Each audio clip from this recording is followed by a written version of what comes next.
La compagnie Gambalo, la foire du livre de Bruxelles et l'ADEPI présente Billets d'écrit saison 2. Jack Giacoli propose la consigne d'écriture suivante. Savoir écrire et lire donne un avantage certain au quotidien.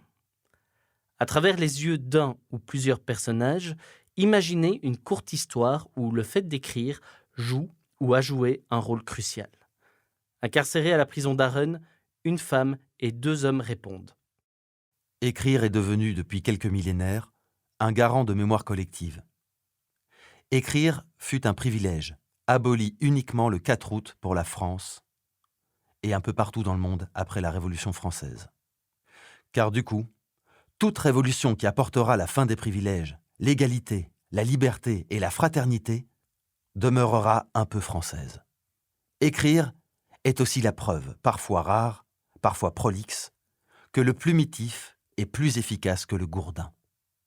Cher toi, il est tard au moment où je commence à écrire ce petit texte.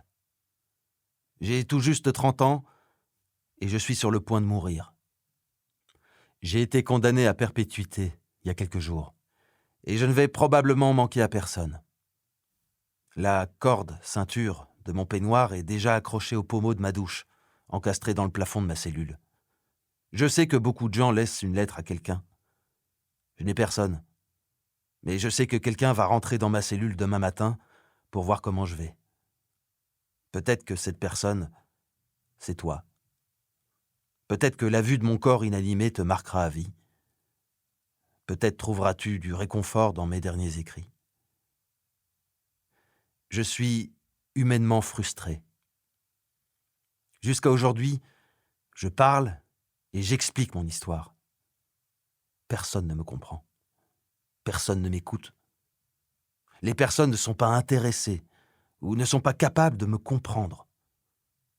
C'est peut-être trop compliqué. Ou elles ne me croient pas.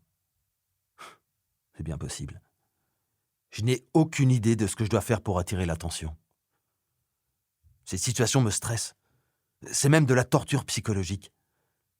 Je suis dans un mauvais rêve ou dans un cauchemar qui recommence tout le temps. Comme tu le sais probablement, j'ai été condamné pour homicide avec préméditation sur mon partenaire, plus correctement sur mon amant. Monsieur était apparemment marié et père de famille. Je n'ai pas simplement empoisonné et désossé mon partenaire pour le plaisir. Je n'ai pas simplement voulu comparer l'anatomie humaine à celle d'un porc, comme une des dizaines de carcasses qui me passent entre les doigts par jour au travail. Les actes que j'ai commis, bien que selon la justice sont violents, dépourvus d'empathie et simplement lâches, je les considère comme un service rendu à l'humanité. C'est à peine après 2 semaines de relation qu'il a levé la main pour la première fois sur moi. Le diable réussit chaque fois à manipuler quelqu'un d'autre pour gagner du temps et créer de mauvaises situations. Mais un jour, il va perdre. Il va détruire le chemin sur lequel il marche. Ça ne peut pas continuer comme ça. Je manque de place sur cette malheureuse feuille pour écrire toute mon histoire.